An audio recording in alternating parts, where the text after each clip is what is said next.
Pokemon Go game sweeps the nation. Good evening, I'm Kristen Copeland. I'm Don Shipman. 2016, the year it became the norm for kids and adults alike to leave the house in search of virtual cartoon characters at familiar local spots. But how long will this Pokemon craze last, and how can you sidestep potential dangers from playing and keeping it fun? News Channel 2's Joleen Ferris joins us now live here in the studio with your top story. Joleen, good evening. Thanks, Kristen. We headed out to do the story today, and before we even got off Smith Hill, we ran into two young teen girls, both staring at their cell phones, walking around in the same spot on a curved road. You've probably seen the same thing in your travels. We talked with a cybersecurity expert about this new craze, potential dangers, and how to avoid them. In a stroke of irony, or perhaps appropriateness, Pokemon Go has even gone to the Northeast Cybersecurity and Forensics Center at Utica College. Those gyms that players can go on sort of a scavenger hunt to find are around the building. This one is the runner statue over there. I already spun that one. I can't do it again. Pokemon Go is a location-based mobile reality game. Born last week, it was the most downloaded smartphone app in the U.S. the first 3 days of its release.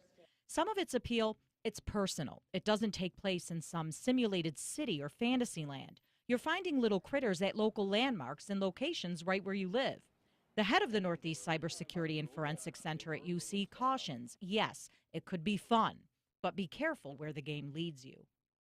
People will gather at those places frequently, day or night, and could lead to a situation where a pedophile or someone else with ill intent. In fact, there's been circumstances in other localities where people actually were lured to a location and then robbed.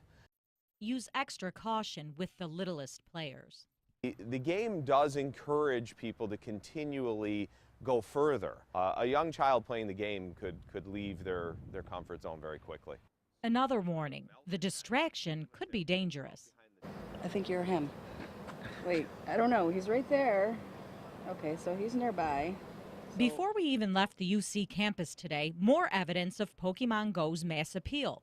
This Bernie bus employee was on a coffee run at the nearby Nice and Easy when she checked her app, and the hunt led her to UC. Just pure curiosity, just to see what the hype was all about. But it is kind of neat. You'll just be sitting there and like looking at the thing, and a Pokemon runs across your screen. It's like, where did that even come from? According to MSN Money, 3% of Android users play daily for an average of 43 minutes, surpassing the amount of time spent on Instagram, Snapchat, and Facebook Messenger. On fire indeed, for now anyway. Back to you. Joleen, when she was asking, I think you're one of them, she thought you were a Pokemon? Thought our photographer was a Pokemon. Okay, all right. She was on the hunt. Okay, Joleen Ferris live for us tonight. Okay, so